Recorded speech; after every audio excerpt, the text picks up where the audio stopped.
ሰላም ጤና ይስጥልኝ ክቡራትና ክቡራን ውድ የአዲስ ጤና ዩቲዩብ ቻናል ቤተሰቦች እንደምን አላችሁ?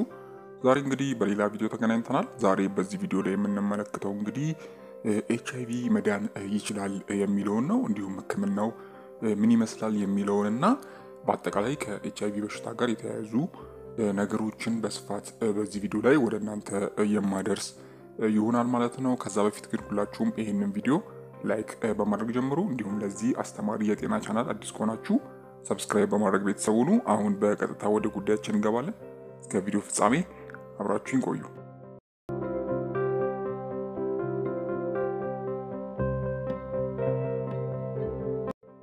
እሺ ተመልካቾች እንግዲህ ኤችአይቪ ለህይወት አስጊ የሆነ ቫይረስ ሲሆን ይህም እንግዲህ ወደ ኤድስ ሊያመራ ይችላል። ይህ በሽታ እንግዲህ በሽታን የመከላከል አቅም የሚያዳክም በሽታ ነው። እናም ለሌሎች አስከፊ በሽታም ተጋላጭ ያደርጋል። እንግዲህ ኤችአይቪ በተለያዩ መንገዶች ከሰው ወደ ሰው ይተላለፋል። ጥንቃቄ በሌለው ግንኙነት፣ በቫይረሱ ከተያዘ ሰው ጋር ደም ንክኪና ከእናቶች ወደ ጽንስ መተላለፍን ጨምሮ በተለያዩ መንገዶች ይተላለፋል። እንግዲህ ኤችአይቪ የተለያየ ደረጃዎች አሉት። አንደኛውና የመጀመሪያው ደረጃ እንግዲህ አጣዳፊ የኤችአይቪ ደረጃ ይባላል። እንግዲህ ይህ የቫይረሱ የመጀመሪያ ደረጃ ነው። እናም በጣም ቀላል የሆኑ ምልክቶችን ይታያሉ።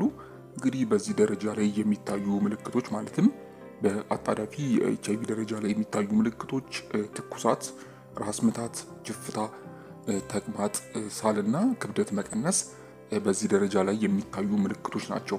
እንግዲህ ይህ ደረጃ ከ3 እስከ 4 ሳምንታት አካባቢ ሊቆይ ይችላል።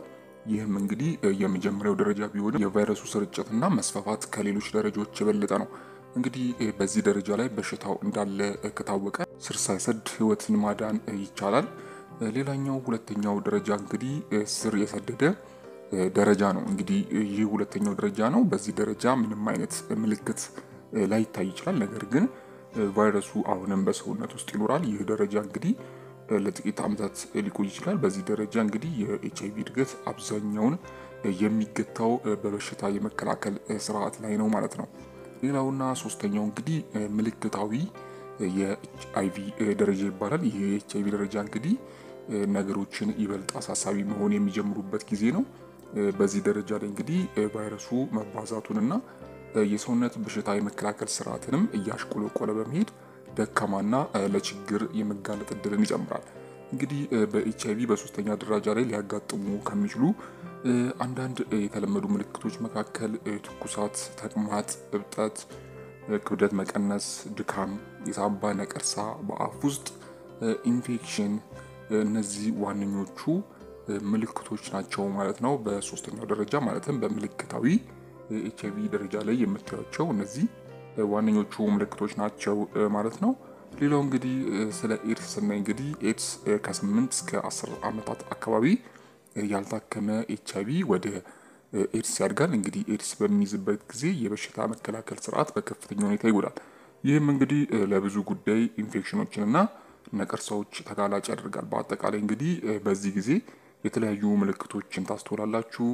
በማታ ማላብ፣ ተቅማጥ፣ የቆዳ ሽፍታ ወይም እብጠት፣ ያልታወቀ የድካም ስሜት፣ ትኩሳት እንዲሁም በምላስና በአፍ ላይ ያልተለመዱ ቁስሎች ዋነኛ ምልክቶች ናቸው። እናም እንግዲህ እንደዚህ አይነት ምልክቶችን ካስተዋላችሁ ወዲያውኑ ወደ ሐኪም ቤት ሄዳችሁ ምርመራ ማድረግ ይኖርባችኋል ማለት ነው። እንግዲህ በተገቢው ሕክምና ኤችአይቪ ሙሉ በሙሉ ሊድን ይችላል ወይ ወደሚለው ጥያቄ ስንመጣ እንግዲህ እስካሁን ድረስ ለኤችአይቪ ምንም አይነት መድኃኒት የለም። አንዴ እንግዲህ በቫይረሱ ከተያዘ እስከ መጨረሻው ድረስ በሴሎች ውስጥ ይቆያል። እንግዲህ በሽታውን ሙሉ በሙሉ ማዳን ባይቻልም የኤችአይቪ ህክምናዎች የቫይረሱን እድገት ለመቆጣጠር እና ኤችአይቪ ቢኖርም እንደ ጤነኛ ሰው ረዥም እድሜ እንዲኖር የሚያስችል የጸረ ኤችአይቪ ህክምና ይሰጣል። ስለዚህ እንደ ጤነኛ ሰው መኖር የሚቻል ይሆናል ማለት ነው። ነገር ግን ቫይረሱ ሙሉ ለሙሉ ሊድን አይችልም ማለት ነው። እንግዲህ ከኤችአይቪ ጋር ተያይዞ የሚመጡ የተለያዩ በሽታዎች አሉ። ተገቢውን ህክምና የማይደረግ ከሆነ ተያይዞ የሚመጡ የተለያዩ በሽታዎች አሉ። ከነዚህ ውስጥም እንግዲህ የሳምባ ምች፣ የሳምባ ነቀርሳ፣ የኩላሊት በሽታና የነርቭ ችግሮች ከኤችአይቪ ጋር ተያይዞ የሚመጡ ናቸው። እንግዲህ በአጠቃላይ ኤችአይቪን አስቀድሞ ለመከላከል ከሁሉ የተሻለው መንገድ መንስኤዎቹን ማስወገድ ነው። ለምሳሌ ኤችአይቪ በግንኙነት ሊተላለፍ ስለሚችል መከላከያን መጠቀም የቫይረሱን ስርጭት ለመከላከል ይረዳል። እንዲሁም በቫይረሱም ከተጠቃችሁም የትዳር አጋራችሁን ወይም ፍቅረኛችሁ እንዳይጠቃ ማድረግ የሚያስችላችሁን መድኃኒት መውሰድ ይኖርባችኋል ማለት ነው። እንግዲህ ውድ ቤተሰቦች ለዛሬ ይሄ ነበር። አይ ሆፕ በዚህ ቪዲዮ ላይ ጠቃሚ መረጃ እንዳገኛችሁበት፣ ሀሳብ አስተያየት እንዲሁም ጥያቄ ካላችሁ ከታች በኮሜንት መስጫው ላይ ማሳወቅ የምትችሉ ይሆናል ማለት ነው።